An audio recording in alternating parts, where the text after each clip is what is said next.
sou advogado, casado, pai de 4 filhos, os 4 já adultos, tenho uma neta de 3 anos. Eu sou procurador do Estado de São Paulo em Brasília desde 1985. E em 2003, na verdade um pouco antes disso, eu comecei a me preocupar, eu que fui vítima de doutrinação nas escolas, quando eu era estudante, eu comecei a me preocupar mais com esse assunto e acompanhar mais de perto, sob esse prisma específico, o que vinha acontecendo com os meus filhos, né? Sempre estudaram em escola particular, colégios considerados boas escolas em Brasília, né? E o que muitas vezes deixa a gente descansado. Você está pagando uma mensalidade alta e acha que o serviço é bom. Não existe essa garantia. Realmente, o problema da doutrinação hoje, ele atinge tanto as escolas públicas como as particulares. Eu, brincando, mas nem tanto, digo que nas escolas particulares é até pior, porque o professor falta menos. Quando ele falta menos, ele doutrina mais. Então, em 2003, eu tive um problema com um professor de história da minha filha, que estudava no Colégio Sigma, em Brasília. Esse professor, que já havia sido professor de um outro filho meu, estava claramente tentando fazer a cabeça das crianças, e um dia ele num seminário, algo assim, ele comparou Che Guevara a São Francisco de Assis. Isso aconteceu em 2003, em setembro de 2003. A minha filha tinha 14 anos, a Silvia. Talvez até ela apareça aqui, ela está morando em São Paulo agora. Possivelmente até eu convidei, vamos ver se ela consegue vir. E aí, nesse momento, eu, que já estava realmente aborrecido com esse assunto, escrevi uma carta aberta, imprimi 300 cópias e fui até o estacionamento da escola distribuir essa carta para os pais que chegavam. Em 2003, pouquíssimo se falava no problema da doutrinação. Eram, assim, meia dúzia de escritores, de jornalistas que tocavam no assunto, entre eles o Olavo de Carvalho, né, o embaixador Meira Pena, que está completando 100 anos agora, mora lá em Brasília. Sim, sei lá, muito poucas pessoas tratavam do problema da doutrinação na época. Então eu fiz isso, eu fiz essas cópias, fui distribuir aos pais que chegavam, né, denunciando o que estava acontecendo. Essa carta até hoje está na internet. O Olavo de Carvalho escreveu uma introdução espetacular sobre essa carta, né, realmente colocando na perspectiva histórica. Aquilo lá não era um acaso, não era um fato isolado, realmente era um problema grave. Enfim, essa carta, essa iniciativa teve uma repercussão bastante grande dentro da escola, foi uma confusão danada.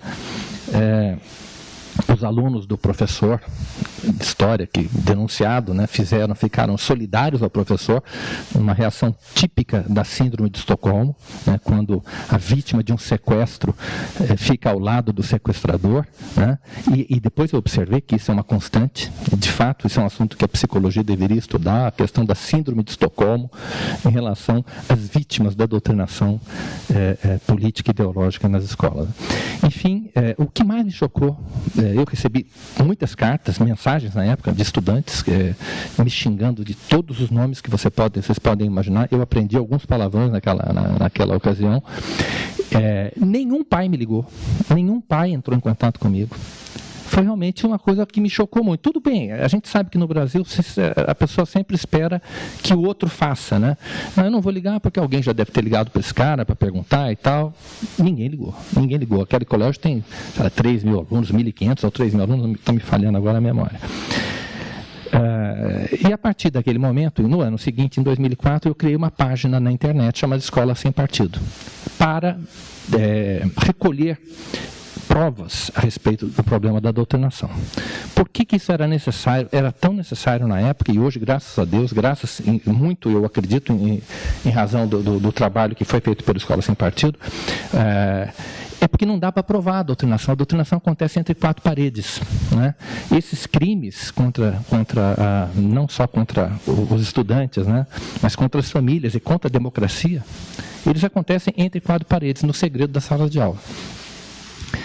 Então, é preciso nós termos provas materiais para mostrar, olha, algo precisa ser feito em relação a esse problema, em relação a esses abusos, porque é muito grave o que está acontecendo. posteriormente, eu acho que em 2007, se não me engano, me ocorreu a ideia, que eu considero assim, uma excelente ideia, de colocar um cartaz na sala de aula com os deveres do professor. Como a doutrinação acontece dentro da sala de aula, é lá que é preciso agir. Dentro da sala de aula, ninguém pode proteger o estudante, ninguém entra na sala de aula. É o professor e os alunos, não é? E não tem câmera de vídeo, os sindicatos não permitem, os sindicatos fazem um escarcéu dos diabos quando se fala em colocar câmera de vídeo nas salas de aula, não é? Então, como é que se faz? Quem é que vai defender o estudante contra um professor militante, ou um militante disfarçado de professor? Dentro da sala de aula, só o próprio aluno pode se defender. E é por isso que ele precisa conhecer os seus direitos, o direito que ele tem de não ser doutrinado pelos alunos. Eu hoje vou fazer a minha apresentação, antes de, já comecei essa introdução, né? Eu quero mostrar provas do que está acontecendo dentro da sala de aula. São vídeos, reportagens, que vocês vão ver. Eu acho que meia hora não seria excessivo, dá para aguentar. E realmente é tudo muito grave, vocês vão ver. Poderia até diminuir um pouquinho a luz para facilitar, não sei se... eu acho que tá bom. Vamos lá. Isso aqui aconteceu numa escola particular de um município chamado Castanhal, no Pará. Vejam só esse professor, como ele se dirige aos alunos. Pela mídia Lula é histórico. Nunca na história do Brasil alguém foi tão perseguido quanto Lula. Entendeu? Não pode ter as opiniões da Veja, da Folha, do Jornal Nacional. Mas fique pensando nisso. Se você concorda com tudo que está acontecendo, daqui a 10 anos, quando você for ler os livros de história dos teus filhos, vão para lá. E você vai dizer, eu apoiei o golpe no Brasil. Entendeu?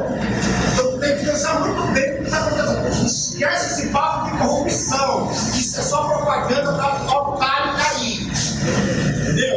E ninguém está combatendo com puta que pariu nenhum. O que está em jogo aqui são dois projetos de poder. O projeto da Globo e o projeto do PT. Eu aposto no PT porque o PT transformou o Brasil para melhor. Entendeu? O Globo quer mandar o Brasil. Quer esculhambar o Brasil. Quer levar o Brasil à guerra civil, sei lá o quê. Esse juizinho de merda do Paraná, vou repetir, esse juizinho de merda do Paraná é um bandido. O cara vira cama da Veja, é bandido, não tem jeito. O pai desse indivíduo, você sabe, é fundador do PSDB de Paraná. A mulher de Sérgio Moro é advogada do PSDB de Paraná. Ele, Sérgio Moro, já trabalhou no PSDB. Então, porra, que juiz se passa? O Aécio Neves já foi delatado 6 vezes. Cadê a Constituição? Cadê o holofote na do helicóptero? Cadê a Polícia Federal, que fica na puta do muito existe? Entendeu? Nós estamos vendo isso, gente. Nós estamos vendo isso. Olha a diferença, tá falando aqui. Fui sexta-feira para passear em Belém. Cheguei lá, fiquei ultra feliz, porque vi um povo brasileiro de verdade. Negros, brancos, cara de índio, rico, pobre, classe média, estudante particular, estudante de escola pública, professor universitário, tinha de tudo. Foi uma festa, foi no batuque, foi no samba, tudo foi bom. Foi maravilhoso. Aquilo sim, aquilo eu apoio. MST, Movimento Sem Teto, a UNE, a UBS, a UNES, todos os movimentos estudantis do lado. É isso que interessa para mim, entendeu? Não me interessa aquela classe média que saiu dia de domingo, branca, rica, batendo panela da puta que pariu. Pela mídia Lula é histórico. Então, essa é a primeira prova, né? Uma escola particular. As crianças, depois de escutarem a difamação, né, que ele faz com relação aos seus adversários políticos e ideológicos, ele ainda começa a fazer uma espécie de mostrar um padrão de comportamento que as crianças devem seguir para ter a aprovação do professor. E o estudante gosta do professor.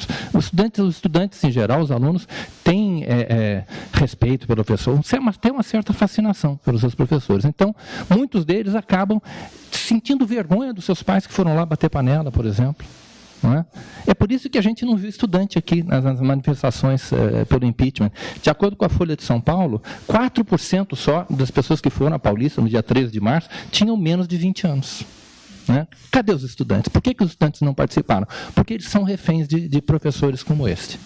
Isso aqui aconteceu numa aula de português em Maceió. Vejam só, 2 professoras discutindo na sala de aula. A sala de aula foi invadida por uma coordenadora. Vejam aí esse vídeo, também é muito bom. Então, pessoal, dá licença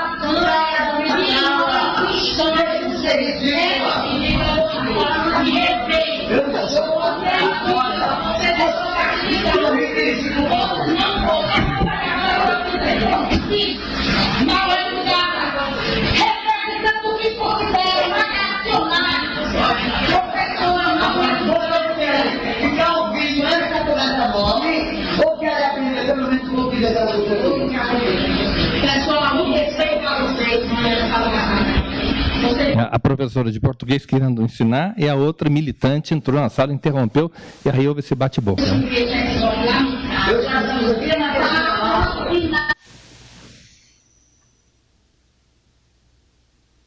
Não sei por que aqui parou o som. Aconteceu algum problema aqui com o som. Bom, então tá, vocês acompanhem então.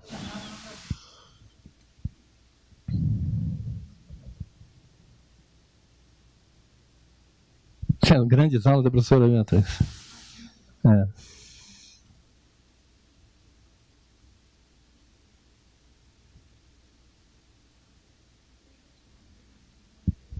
Como?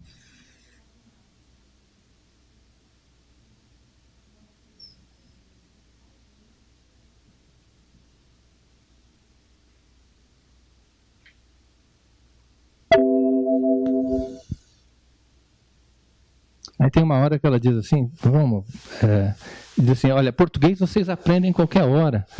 Ela diz assim, vamos ver aqui nesse final. Língua portuguesa vocês aprendem toda hora. E previdência social vocês não vão ter nunca. Esse é o uso político e partidário das escolas. Né? Isso é truculento, uma violência, uma coisa incrível. Imaginem o que deve ser a sala dos professores dessa escola, porque a política, ela envenena o ambiente, o partidarismo, o sectarismo envenena o ambiente dentro da escola. Aqui uma professora, vai ser bastante engraçado esse No Brasil inteiro, um dia de protesto. Ninguém vai entrar no McDonald's comigo porque é fim. Tá? Fim. Por quê? Ao invés de ir no McDonald's, se você estiver dentro do shopping, procurar uma rede de comida mexicana. São poucos, tem aqui, mas está aumentando. Eles protestam contra as decisões do Donald Trump. Eu achei muito legal isso, porque um dia vai gerar prejuízo. Vai gerar um prejuízo enorme se as crianças então. É um anti-americanismo tão tosco, tão analfabeto, tão ignorante, desinformado, que não dá nem para acreditar. As crianças só deveriam ser advertidas para não entrar no Taco Bell para comer comida mexicana.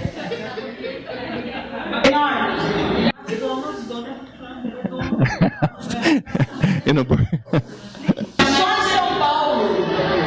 Se fosse só em São Paulo, ia gerar um prejuízo enorme. Imagina todo o Brasil. É verdade. Achei muito bacana. Muito bom. No Brasil inteiro, um dia de protesto. Aqui uma garota, a cara da menina é muito legal.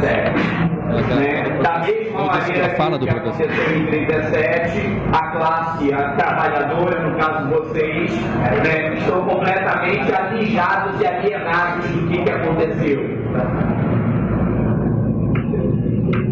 Apenas a classe média branca é quem foi à rua vestido de camisa do Brasil, querendo que o governo fosse deposto. Mas é porque a classe média que foi à rua, galera, estava insatisfeita com o fato de pobre estar pegando avião no aeroporto. A classe média que usou camisa do Brasil estava insatisfeita com o fato de ter mais negro e gente de periferia dentro de universidade. Gente da origem de vocês.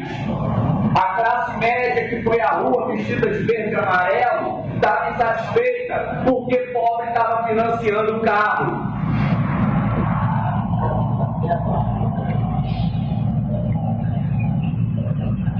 Infelizmente, como a gente tem uma sociedade de analfabetos políticos, as pessoas não se deram conta disso. As pessoas ficaram completamente alheias a tudo isso e devidamente manipuladas pela Globo. Vocês notem a uniformidade do discurso, né? Como bate tudo direitinho. É a Globo, é a Veja, as manifestações, o verde e amarelo, papapá. E aí, se ele fez isso depois da manifestação, evidentemente que ele fez isso antes das manifestações também, para prevenir a ida das crianças, dos estudantes. O estudante não vai, porque o professor não deixa ir, na verdade. Nós defendemos o seguinte: não cabe ao professor nem falar para ir, nem dizer para não ir. Simplesmente esse não é um assunto que diga respeito ao professor, né? Da mesma maneira que o que aconteceu em 37, a classe trabalhadora, no caso vocês, estão completamente alijados e alienados do que aconteceu. Universidade, gente da origem de vocês, a classe média que foi à rua vestida de verde e amarelo estava insatisfeita porque pobre estava financiando o carro.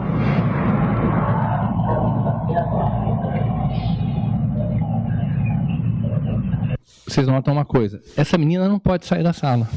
Ela tem que escutar o discurso do professor, né? É isso que o nosso projeto chama de audiência cativa. O estudante dentro da sala de aula, ele é uma audiência cativa do professor. Quer dizer, ela está visivelmente aborrecida, contrariada, está de saco cheio de ficar ouvindo aquele discurso, e, no entanto, o máximo que ela pode fazer é roer as unhas, né? Infelizmente, como a gente tem uma sociedade de analfabetos políticos, as pessoas não se deram conta disso. As pessoas ficaram completamente alheias a tudo isso. Voltou, pronto. Aqui numa escola do Paraná, uma escola pública do Paraná, que tem um dos sindicatos mais violentos, que é a APP Sindicato de Professores. Vejam o trabalhinho desses alunos.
Professora entra.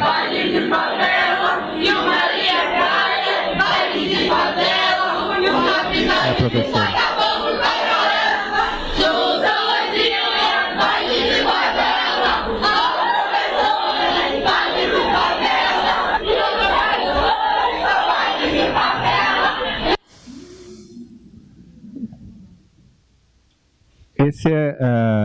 Esse é um áudio que a gente também legendou de um aluno aqui de uma escola estadual de São Paulo. Vejam o que o professor faz com ele, porque é um menino, ele defende a escola sem partido e apoia o Bolsonaro. Aí o garoto, veja o que acontece com esse menino aqui. Aparece uma matéria de 1987 da revista Veja. Veja que revista, hein? Olha bem que revista. Veja, a pior revista do mundo.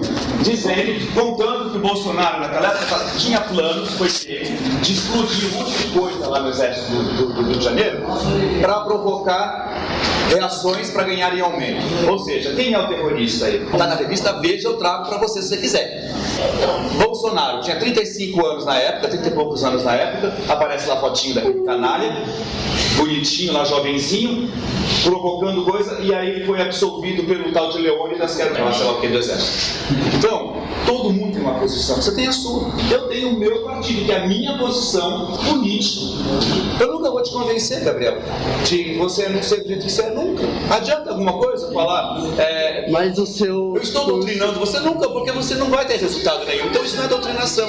Agora tem o seguinte, agora terceira coisa que eu quero dizer para vocês. Uma escola sem partido, como a turma do Gabriel, o que vai acontecer? Uma escola sem partido, existe uma ideologia terrível por trás, que é a ideologia fascista do sistema capitalista. Que é a ideologia fascista do ditadura, gente.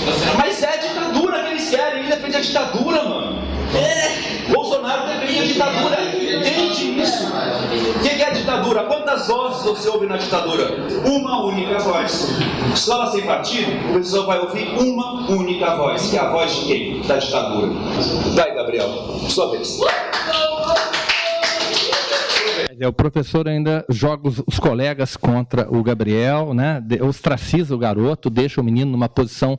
É que essas pessoas, em geral, para dizerem o que pensam, em geral, tem mais personalidade. Mas, ainda assim, é penoso para um jovem de 16, 17 anos ficar sozinho contra toda a classe e o professor ainda é o bullying, exatamente isso, é o bullying que é praticado pelo professor. Esse cara vai ser processado. Vai ser processado. Nós estamos vendo aí como é que vai ser a ação, nós estamos orientando esse rapaz. Bom, vamos lá. Isso aqui é uma reportagem do que passou agora no Paraná. Veja, alunos de um colégio estadual de Curitiba foram flagrados em horário de aula distribuindo panfletos na rua contra o governo do Paraná. A nossa equipe na capital foi em busca de explicações. As imagens foram feitas ontem por um motorista intrigado com a situação. Em um sinaleiro no bairro Abranches, em Curitiba, alunos seguram cartazes e distribuem panfletos. A maioria uniformizada e, de acordo com esta aluna, em horário de aula. Tem hora de aula? Só que nos folders entregues, informações assinadas pela PP Sindicato, críticas ao governo do estado e à reforma do ensino médio. Procuramos a direção da escola, que não quis se manifestar sobre a legalidade ou moralidade da ação. Já o presidente da PP Sindicato explicou que em assembleia os professores haviam deliberado que ontem, Dia da Mulher, as aulas teriam apenas 30 minutos e o restante do tempo seria para a promoção do que chama de hora atividade legal. A panfletagem teria sido uma aula pública.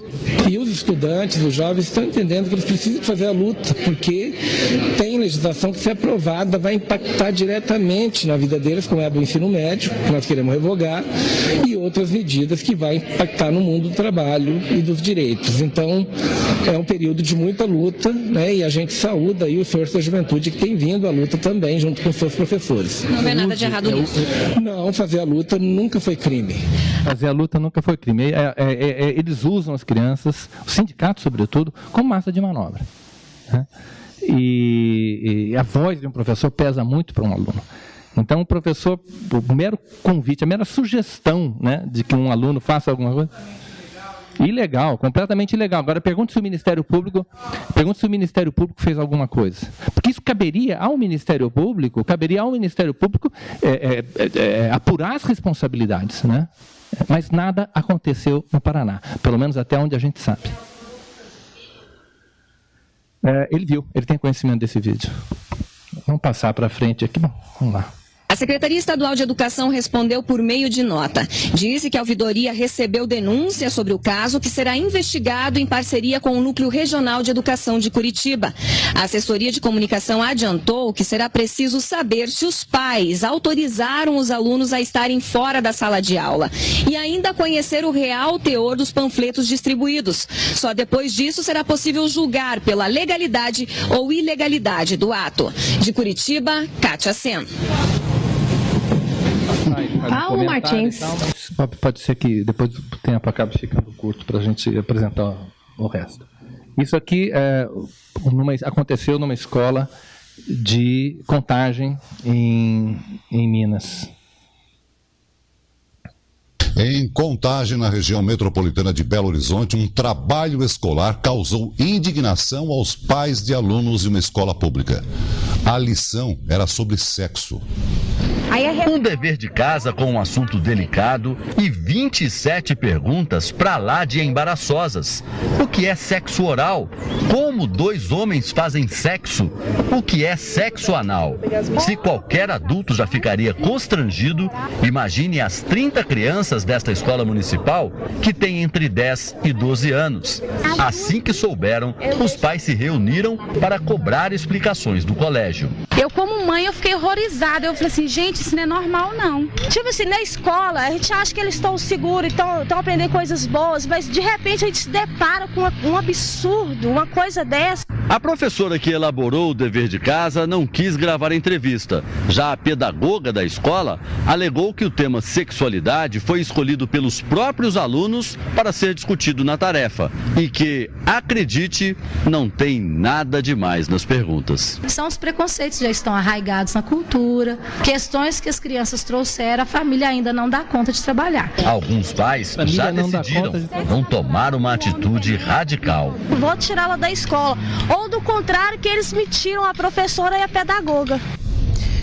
A Secretaria de Educação de Contagem disse que educação sexual é um dos parâmetros curriculares defendidos pelo Ministério da Educação. Já o MEC informou que o assunto foi tratado pela escola de forma grosseira e vulgar. Em Contagem, na região... Você vê, a professora acha que tem mais direitos sobre aquela criança do que os pais. A família não cumpre o seu dever, então nós vamos fazer isso, né? A família, obviamente, cada pai sabe quando vai tratar desse assunto e a forma como trata desse assunto com seus filhos, né? É importante a gente observar o seguinte, numa sala de aula do 6º ano, do 5º ano, você tem crianças num estágio de desenvolvimento muito diferente. Quando você coloca temas, digamos, você tem um aluno mais curioso, por exemplo, se o professor se baseia nessa criança, nesse aluno mais curioso, para tratar de um determinado assunto, ele está nivelando todos os demais, né? E as crianças, né, cada aluno, tem um background cultural muito diferente. Cada criança, às vezes o pai é católico, outro pai é ateu, outro pai é gay, tem de tudo na escola pública, né? Então, esses temas que dizem respeito à esfera moral e religiosa, são temas que devem ficar fora da escola pública. A escola pública não pode tratar desses assuntos porque a clientela da escola pública é muito heterogênea do ponto de vista religioso e moral. Na escola particular é diferente, porque tem um contrato que as famílias assinam com a escola. E no contrato, elas podem estabelecer o tipo de valores, né, e de temas que devem ser abordados em sala de aula, né? O nosso projeto não proíbe que isso seja feito em hipótese alguma, na escola particular. Na pública é diferente, na pública não tem contrato. E a escola pública tem que tratar de maneira isonômica a todos toda a sua clientela, né, todos os alunos. Aqui também em Belo Horizonte, vejam o que faz esse professor no pátio da escola. Movimento popular e um tanto de movimento estudantil, uma paralisação nacional contra as atuais reformas que já começaram em outros governos e está se aprofundando neste. As consequências dessas reformas significa a extinção de programas de entrada na universidade para alunos de escolas públicas, por exemplo, o FIES e o ProUni. Significa a possibilidade de cobrança das universidades públicas por qualquer tipo de cidadão brasileiro. Significa desindexar os valores dados na Constituição, que são no mínimo 4%, para até 0% para saúde e educação. Significa também, só para vocês terem uma ideia, cortar investimentos, por exemplo, mínimos na saúde. Então, se o posto de saúde do bairro de vocês já não funciona bem, pode ser que ele não funcione mais. Dentro dessas propostas está colocado, por exemplo, o fim da estabilidade do setor público. Então, se vocês estão estudando, estão se formando nas universidades, com o sonho de ter a possibilidade de uma vida tranquila via serviço público, isso está ameaçado. Notaram o que ele falou? Vocês têm o sonho de ter uma vida tranquila no serviço público, né? A mentalidade desse... Aqui, ó.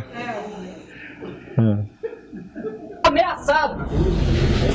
Ele é o Tiago Luiz Ferreira Miranda, prova tranquila via serviço público, isso formando nas universidades, com o sonho de ter a possibilidade de uma vida tranquila via serviço público, isso está ameaçado. Ele é o Tiago Luiz Ferreira Miranda, professor de filosofia da Escola Estadual Maestro Vila Lobos, concursado. Estou aqui para dizer que, primeiro, os professores tomaram a decisão de que amanhã, no dia 22, a gente integra a paralisação do dia 22 de greve geral. Então amanhã nós não temos aula. Ponto 2. Não é importante isso porque a gente não tem aula. O que é importante disso é que a gente crie consciência de luta enquanto pobre e trabalhador que a gente ou é ou vai ser.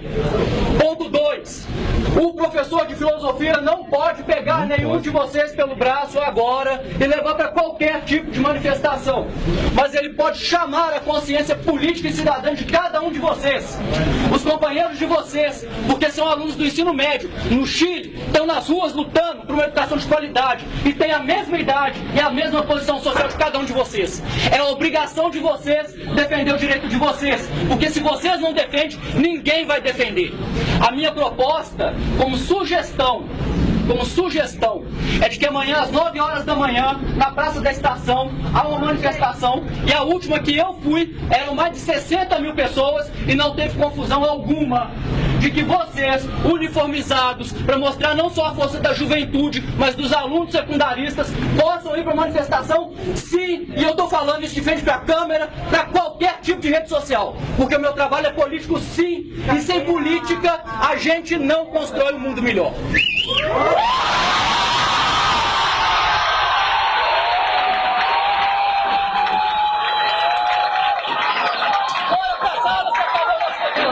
Parece uma assembleia de sindicato, né? Eu chamo a atenção para uma coisa que pouca gente pensa nisso, né? Quem já organizou uma palestra, um evento como esse aqui, sabe como é difícil você trazer as pessoas, né, para esses eventos. Você vê, uma boa parte das cadeiras aqui está vazia. Não é fácil. Um professor tem uma sala cheia o ano todo, à disposição dele, né? A sala está montada, o equipamento de som está montado, está tudo à espera do professor que vai falar para os alunos, entre quatro paredes, né? E a mentalidade dos professores é essa que vocês estão vendo. Eles foram vítimas, esse cara, Tiago Luiz Miranda, não sei do que, esse cara também teve um professor que fez isso com ele, e aí ele repete com os seus alunos, né? É isso, a coisa vai ser, é um círculo vicioso mesmo, é um círculo vicioso. Então, pensem nisso, é difícil montar uma palestra, um evento, eles têm isso todo dia, são mais de 200 dias por ano que os professores têm, sala cheia, se faltar, reprova. Tem que ter, você pode faltar só um determinado número de dias, senão... Então vejam o poder que essas pessoas têm, né? Vejam a audiência que esses militantes possuem, né? Quem é que pode... Isto é um crime contra a democracia, né? Essas pessoas estão fraudando o regime democrático, estão usando a máquina do Estado para destruir a democracia. Né? E as vítimas disso são crianças e jovens. É tudo gente cabeça oca. Nós sabemos sabemos como pensam as crianças nessa idade. Nem pensam, não tem informação. Aqui estamos falando de jovens, secundaristas. Agora olha isso aqui. Aqui, ó. A Projoana vai conversar ali, dizendo que o aluno Francisco está escrito. Olha que coisa que eu trouxe. Olha. Aposentadoria, 65 anos. Não, é uma injustiça. De jeito nenhum. Não é? A coleguinha aqui, ó. Bora, Temer. Lá, cada um em seu lugar. Aqui, ó. Nossa amiga Artemisia vai apresentar o que está escrito também. Garota nossa escrita. Assim também, né? Essa mensagem dela, né? Garante tudo. Bianca, fora Temer.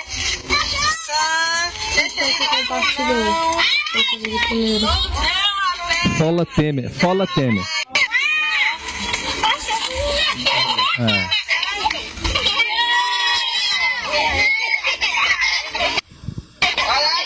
Não sei se ela não, a votação da PEC. A mulher nem sabe o que está falando.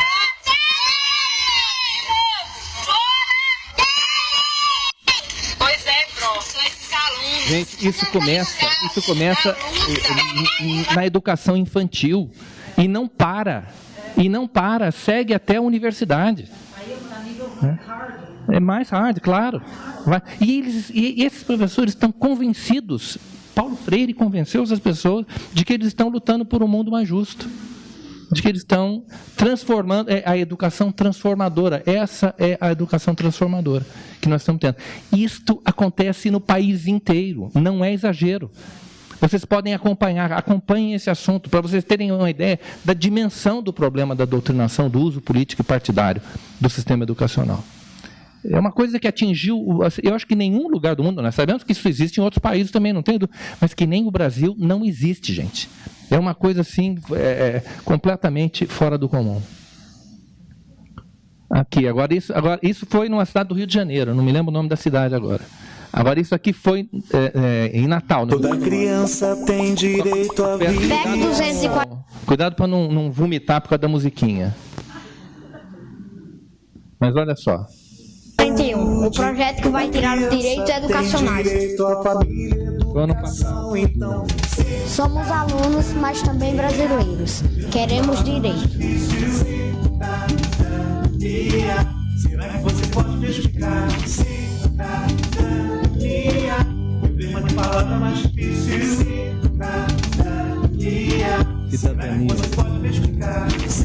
A PEC 241 destrói os futuros das crianças. PEC 241 fora. É ter direito à vida, à liberdade, à igualdade, à propriedade perante a lei. Que toda criança tem os seus deveres também.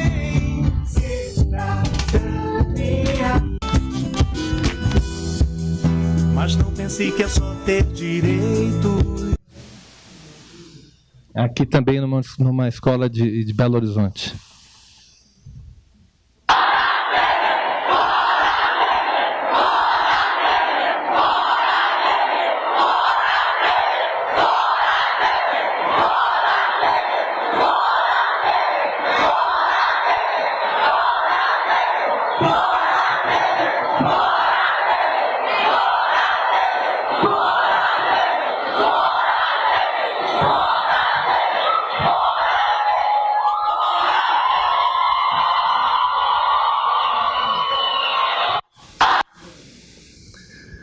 Uso político e partidário da máquina do Estado, né, para fraudar o regime democrático. É que eu nem gosto de exibir tanto vídeo assim, porque a gente fica até desesperançoso, né? Fica de ver assim, é uma overdose mesmo, mas o que está acontecendo é tão grave. Bom, olha qual é o resultado disso que acontece, né? Olha a cara, olha esses alunos. Olha esses alunos. Nós somos da Juventude Faísca, anticapitalista e revolucionária. Estamos aqui numa plenária de todo o estado de São Paulo. A gente está gravando esse esse vídeo em solidariedade à companheira Pamela, que é militante da Juventude Faísca lá de Minas Gerais, e em solidariedade aos companheiros que fazem parte do DA da BIL junto com a Pamela. Eles sofreram um ataque de bolsominions, ameaças em relação à luta que eles travaram no ano passado contra a PEC 55 do Temer, golpista, e também contra a reforma do ensino médio. A companheira Pamela, ela sofreu uma ameaça pessoal no esqueminho, foi chamada de puta comunista. A gente está aqui para repudiar esse ataque da direita, para dizer que a companheira não está sozinha, que a gente está junto com ela na luta contra esse sistema capitalista que impõe a exploração e a opressão das mulheres, contra o machismo e contra essa direita reacionária. A gente não se intimida com esse tipo de ataque, porque se a direita mostra sua cara, milhares de mulheres se levantam em todo o mundo. É nos Estados Unidos a marcha de mulheres se levanta contra o Trump, foi no Brasil assim, é na Argentina também contra o feminicídio, e é por isso que a gente chama agora também a construir um grande 8 de março para conseguir expressar a força das mulheres, uma paralisação internacional que coloque essa força cada vez mais para mais companheiras se colocarem nessa luta, e assim como a gente está junto com a Pamela, junto com todas as mulheres que sofrem com o machismo e o capitalismo. Por isso a gente coloca que nesse 8 de março sejamos milhares de mulheres contra o capitalismo e o machismo. Toda a nossa solidariedade.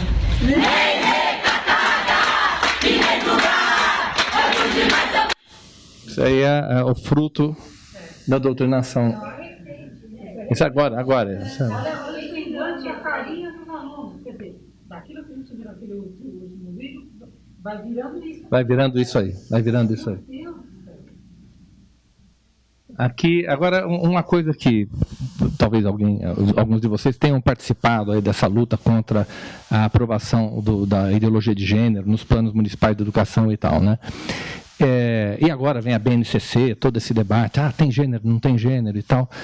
Eu tenho repetido, não existe nenhum militante, nenhum ativista da ideologia de gênero esperando a aprovação de uma lei para tratar desse assunto em sala de aula, para doutrinar os seus alunos de acordo com os postulados da ideologia de gênero.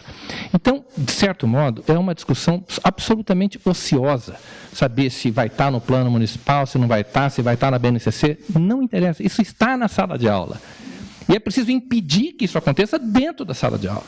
O problema ocorre dentro da sala. O livro didático, os pais conseguem enxergar.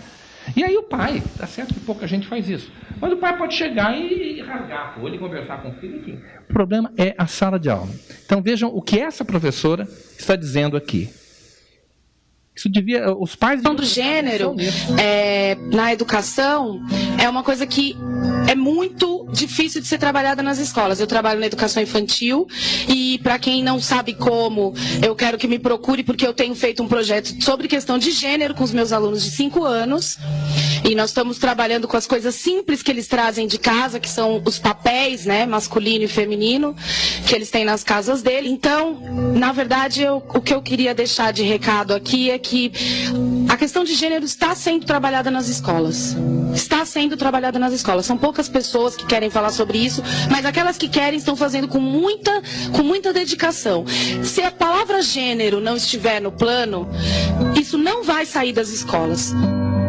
Se a palavra gênero não estiver no plano, isso não vai sair das escolas. Pelo menos no que eu garanto na minha prática, o que eu vejo das minhas colegas, porque o que a gente viu aqui, eu tenho uma péssima impressão do que vai acontecer com o plano depois que ele passar no plenário e chegar ao prefeito. E não sei se a gente tem alguma esperança que o prefeito tenha um posicionamento diferente desse com toda essa pressão que está acontecendo. Então, nossa função nesse momento, acho que é aumentar a pressão. Dentro das escolas, nós estamos tentando fazer isso. Agora teve a avaliação institucional da educação infantil e esse era um tema que foi discutido. Nós estamos empoderando as professoras para poder trabalhar com isso, independente do nome que elas deem, independente do nome que o plano municipal coloque para trabalhar. Independentemente do nome, nós não podemos ser idiotas, não podemos ser ingênuos. O problema, ninguém está esperando a aprovação de uma lei para fazer isso. Vamos tirar a palavra gênero da BNCC. E daí, gente? E daí? Qual é o militante que vai se deixar abater no seu ímpeto? Porque a BNCC silenciou sobre não usou a palavra gênero.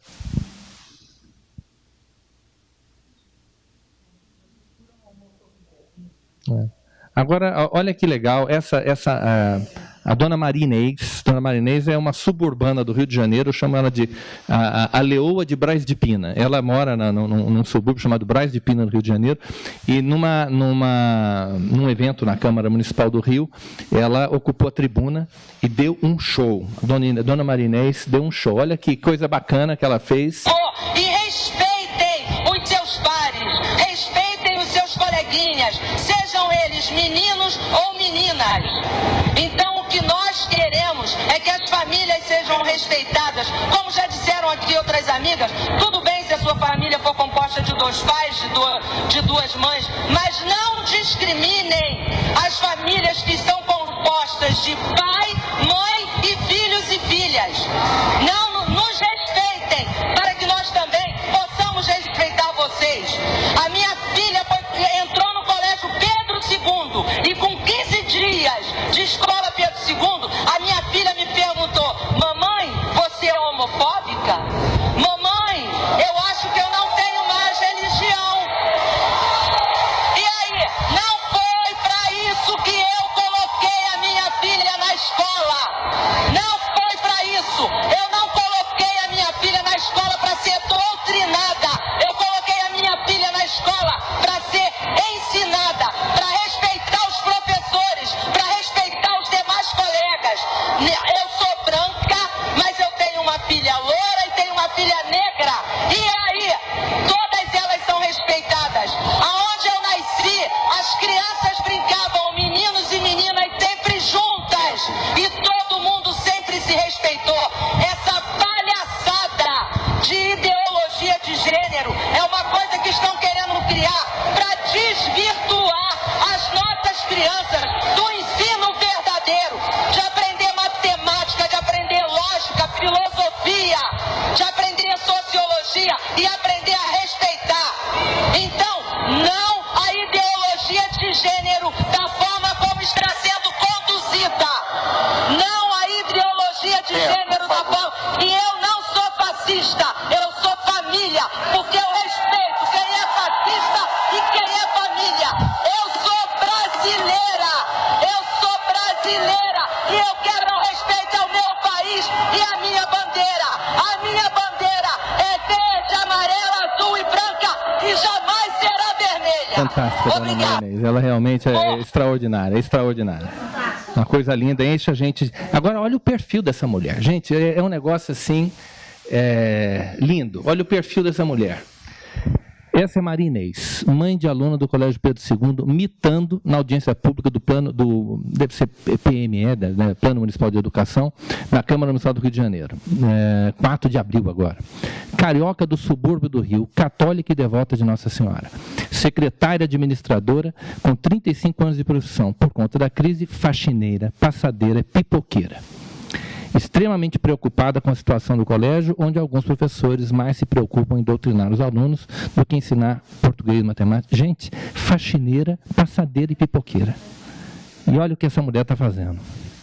Realmente é uma coisa espetacular, e mostra a importância que isso tem no país. Mostra que tem gente pobre, tem gente humilde, né? Gente que precisa da escola pública e que está tendo os seus filhos desvirtuados, transformados naqueles zumbis que a gente viu.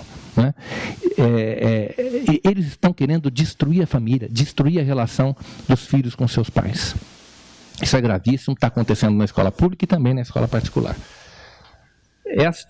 Esse quadro todo, né, da doutrinação, agora acho que podia até acender a luz aí, isso é um assunto que em 2008, né, o Instituto Census realizou uma pesquisa, ouviu mais de 3 mil pessoas, entre estudantes, professores e pais, da educação básica, né? Então, eles verificaram, perguntaram aos professores, aos estudantes, aos alunos, aos pais, se na opinião deles, o discurso dos professores em sala de aula era politicamente engajado. 80%, 50 e 30 dos professores responderam que sim, eles reconhecem que o seu discurso em sala de aula é politicamente engajado. Então, tudo que nós estamos vendo aí, que eu mostrei para vocês podem considerar 80% dos professores no Brasil fazem isso em sala de aula, no segredo das salas de aula. Na educação básica. No ensino superior é muito pior. Nos cursos da área de humanas é seguramente muito pior. É 90% daí para mais. Então, e qual é o viés ideológico desse engajamento, né, desse discurso politicamente engajado? Ali, ó, naquele último quadro, vocês veem o seguinte, a resposta dos alunos. 86% dos alunos disseram que as referências feitas a Che Guevara em sala de aula são positivas. É uma unanimidade entre os professores. Né? Lenin, 65% dos alunos disseram que as referências feitas a eles em sala de aula são também positivas. Então, realmente, nós temos aqui um quadro de septicemia, nós temos uma contaminação generalizada. Né? E a penicilina dessas bactérias que estão infestando o sistema educacional se chama escola sem partido. Não tenham dúvida disso. É o único remédio da nossa farmacologia aí que é capaz de enfrentar. E por quê? Porque ele atua na sala de aula, no nível onde o discurso ideológico ocorre, né? O locus da doutrinação é a sala de aula. Né? E o livro didático ajuda, mas não é condição indispensável para a doutrinação. O livro se o livro diz aquilo que o professor quer ouvir, ele serve. Quer dizer, ele ajuda o professor a doutrinar. Mas, se for outro livro, o professor deixa de lado o livro. E vai fazer, o discurso dele é que prevalece. Então, o que é o programa Escola Sem Partido? Agora eu pedi ajuda da Camila aqui, que vocês têm em mãos aí uma cópia do projeto de lei municipal, aqui apresentado semana passada pelo Fernando Holliday, na Câmara Municipal de São Paulo. Esse projeto corresponde ipsis literis, em todas as palavras e vírgulas, à versão atual do nosso anteprojeto de lei municipal. O Escola Sem Partido tem 3 anteprojetos de lei. Um anteprojeto de lei municipal, um estadual e um federal. Por que isso? Porque cada um desses entes possui o seu próprio sistema de ensino. O sistema de ensino do município, ele é formado pelas escolas de todos os níveis, exceto o nível superior, pertencentes ao município. Então, uma escola municipal de ensino, uma escola de ensino médio que pertença ao município, a escola pública municipal, pertence ao sistema de ensino municipal, mesmo que seja de ensino médio, mesmo que seja de ensino fundamental. O que mais que compõe o sistema municipal de ensino? As escolas particulares de educação infantil. Então, esse é o sistema municipal de ensino. O sistema estadual de ensino é formado pelas instituições de ensino pertencentes ao Estado e pelas instituições particulares de ensino fundamental e médio. E o sistema federal de ensino é composto das instituições de ensino pertencentes à União e as instituições particulares de educação superior. Né? Então, essa é a divisão de atribuições. Então, cada ente federado tem alguma competência para legislar para o seu próprio sistema de ensino. Se esta lei, que foi apresentada semana passada, for aprovada na Câmara Municipal, ela vai valer apenas para as escolas pertencentes ao sistema municipal de ensino. Então, as escolas estaduais de ensino fundamental e médio estarão fora. Será necessário que se aprove uma lei na Assembleia Legislativa. Né? Mas, se o projeto que está tramitando na Câmara dos Deputados, no Congresso Nacional, for aprovado, esta lei será uma lei nacional aplicável a todo o país, todos os estados e todos os municípios. Então, essa é a divisão. Nós temos, então, várias frentes de atuação. Né? Cada município pode aprovar a sua lei, cada estado pode aprovar a sua lei, e se a lei passar no Congresso, vale para todo mundo. Tá certo? Então, vamos lá. Você vai lendo? Gabinete do vereador Fernando Holliday. Institui no âmbito do Sistema Municipal de Ensino o Programa Escola Sem Partido. Artigo número 1. Esta lei institui, no âmbito do Sistema Municipal de Ensino, com fundamento nos artigos 23, inciso 1 e 30, incisos 1 e 2 da Constituição Federal, o programa Escola Sem Partido, em consonância com os seguintes princípios: neutralidade política, ideológica e religiosa do Estado, pluralismo de ideias, liberdade de aprender e de ensinar, liberdade de consciência e de crença, proteção integral da criança e do adolescente, direito do estudante de ser informado sobre os próprios direitos, visando ao exercício da cidadania, direito dos pais sobre a educação religiosa e moral dos seus filhos, assegurado pela Convenção Americana sobre os Direitos Humanos. Todos esses princípios elencados no artigo 1º do decreto estão em vigor no Brasil. São princípios da Constituição, da Convenção Americana sobre Direitos Humanos, e é isto que orienta o nosso projeto. O projeto, a finalidade do projeto é fazer com que esses princípios que já estão em vigor, que estão entre os mais importantes princípios da Constituição Federal, sejam respeitados dentro das escolas e em particular, dentro das salas de aula. Então, o projeto começa relacionando os princípios constitucionais nos quais ele vai se basear e cuja eficácia significa observância efetiva, não é? Pelos destinatários da norma. O projeto visa a assegurar. O projeto visa a conferir eficácia a esses princípios da Constituição Federal. Artigo 2º. O poder público não se imiscuirá na orientação sexual dos alunos nem permitirá qualquer prática capaz de comprometer o desenvolvimento de sua personalidade em harmonia com a respectiva identidade biológica de sexo, sendo vedada especialmente a aplicação dos postulados da teoria ou ideologia de gênero. O que o projeto proíbe é a aplicação dos postulados da teoria ou ideologia de gênero. O projeto proíbe que os estudantes sejam transformados em cobaias de um experimento de engenharia social. Porque isso viola o princípio da dignidade da pessoa humana. O ser humano não pode ser feito de cobaia, não é? E as crianças estão sendo usadas como cobaias. O projeto não proíbe, e ele seria inconstitucional se ele proibisse, o estudo científico dessa hipótese chamada teoria de gênero. O sistema de ensino serve precisamente para isso, para saber se uma teoria é verdadeira ou falsa. Então, isto pode ser feito, não é? Isso é ciência. Né? Tem gente que diz que a teoria de gênero é um embuste, que nem científica é. Eu, pessoalmente, acredito nisso. Mas a academia tem que ter liberdade acadêmica, possibilidade de provar que isso é um embuste, de provar que isso é uma fraude. Né? Isto é ciência. O projeto não proíbe ciência. Agora, obviamente que uma criança do ensino fundamental não está preparada para fazer essa discussão, para compreender, para sequer compreender esse debate, né, sobre...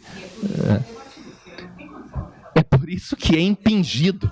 É por isso que é impingido na cabeça deles. Né? Quer dizer, o que significa quando essa mulher diz que esse assunto está sendo tratado com criança de 5 anos? Pelo amor de Deus. Pelo amor de Deus. Quer dizer que as crianças de 5 anos estão lendo a Judith Butler? Estão lendo as autoras que tratam da ideologia de... É isso? Para saber... E estão fazendo o contraponto com aqueles autores também que... Pelo amor de Deus, isso não é ciência de jeito nenhum. Isso é lavagem cerebral. É isso que está acontecendo com as crianças. Né? Deixa eu só dar uma olhadinha aqui.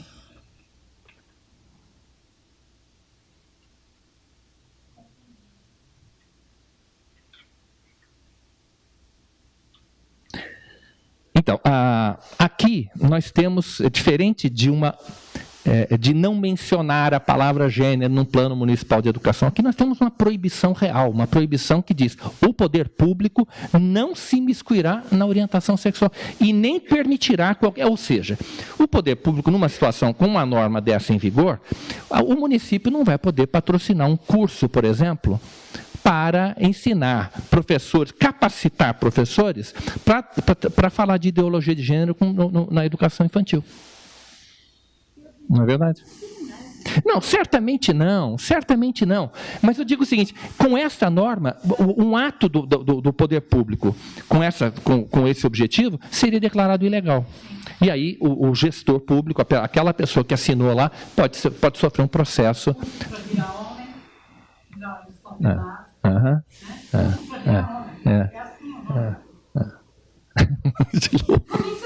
A gente comprando. Eu quero ver. Não vai ser, quero ver. Então é isso. Aqui nós não temos uma omissão, nós temos uma proibição expressa de uma determinada prática. Artigo 3º. No exercício de suas funções, o professor não se aproveitará da audiência cativa dos alunos para promover os seus próprios interesses, opiniões, concepções ou preferências ideológicas, religiosas, morais, políticas e partidárias. Não favorecerá nem prejudicará ou constrangerá os alunos em razão de suas convicções políticas, ideológicas, morais ou religiosas ou da falta delas.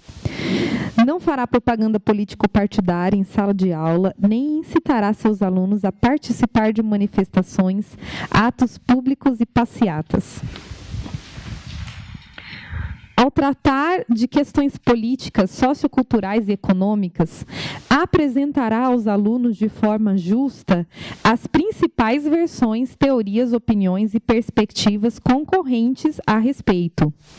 Respeitará o direito dos pais dos alunos a que seus filhos recebam a educação religiosa e moral que esteja de acordo com suas próprias convicções. Não permitirá que os direitos assegurados nos itens anteriores sejam violados pela ação de estudantes ou terceiros dentro da sala de aula. Esses são os deveres do professor e esses deveres serão depois postos num cartaz que será afixado em todas as salas de aula. Esta é a essência do projeto, é o coração do projeto Escola Sem Partido, né? É a explicitação dos deveres do professor. Explicitação por quê? Porque esses deveres já existem.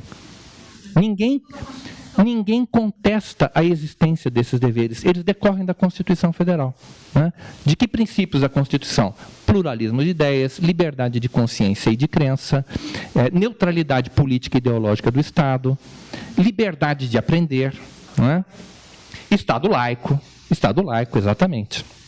Então, tudo isso, todos esses 6 deveres do professor já existem. O nosso projeto não cria nenhum dever, sobretudo para o professor, ele não cria nenhum dever que já não exista, né, que já não esteja em germe, pelo menos, ali posto na Constituição Federal. Se a Constituição diz que a liberdade de consciência e de crença é inviolável, artigo 5º, inciso 6º da Constituição Federal, então um professor não pode se aproveitar da audiência cativa dos alunos para promover as suas próprias concepções políticas, suas próprias preferências políticas, religiosas, etc. Porque se ele fizer isso, ele estará violando a liberdade de consciência e de crença dos seus alunos. Por isso, é uma garantia fundamental. Eu sempre digo, é a principal garantia, a principal liberdade garantida pela Constituição é a liberdade de consciência e de crença. Se não fosse assim, nós poderíamos aqui, todos nós poderíamos ser objeto de lavagem cerebral, por exemplo, né? E aí seríamos todos zumbis, como são essas crianças que estão passando aí pelo sistema educacional. Então, a gente depois vai falar em detalhe dos princípios que regem, né, nos quais esses deveres se baseiam. Só com relação ao item 5º, né, o professor respeitará o direito dos pais, dos alunos, a que seus filhos recebam educação religiosa e moral que esteja de acordo com suas próprias convicções. Esse direito essa foi a parte do projeto, a única parte que eu não escrevi. Eu praticamente copiei do artigo 12 da Convenção Americana sobre Direitos Humanos, que é um tratado internacional do qual que tem força de lei no Brasil, a Convenção Americana sobre Direitos Humanos. Então, aqui fica mais claro ainda, e, aliás, a gente não quis mudar a redação para deixar, para que ninguém venha dizer que essa regra que se trata de uma inovação no ordenamento jurídico, né? Agora, item 4. Artigo 4º.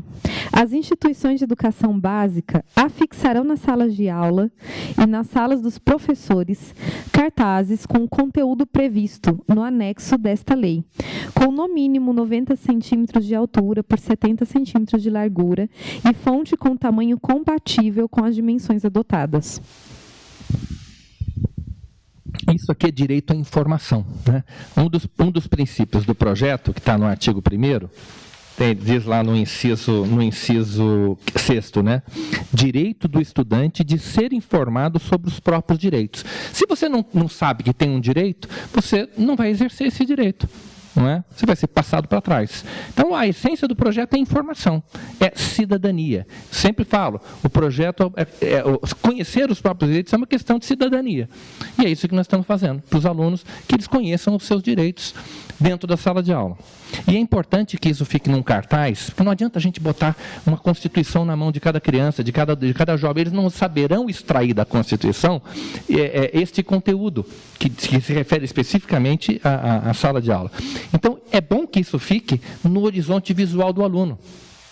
Enquanto o professor está falando, o aluno está olhando para a parede. E na parede está lá, tem um cartaz pendurado.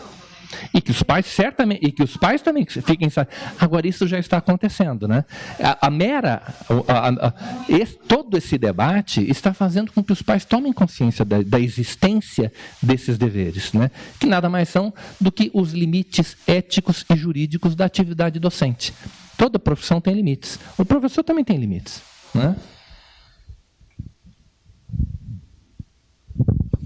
Artigo 5º. As escolas particulares que atendem à orientação confessional ideológica específicas poderão veicular e promover os conteúdos de cunho religioso, moral e ideológico autorizados contratualmente pelos pais ou responsáveis pelos estudantes. É aquilo que eu estava dizendo, a escola particular tem contrato. A escola pública é que não tem. Então, as famílias, e existe uma variedade imensa de famílias, né? Famílias religiosas, não religiosas, enfim, elas podem contratar a escola. Tem escolas Waldorf, né? Escolas as mais diversas, pode ter até uma escola marxista, por exemplo, né? Escola materialista, ateia, escola católica, evangélica, muçulmana.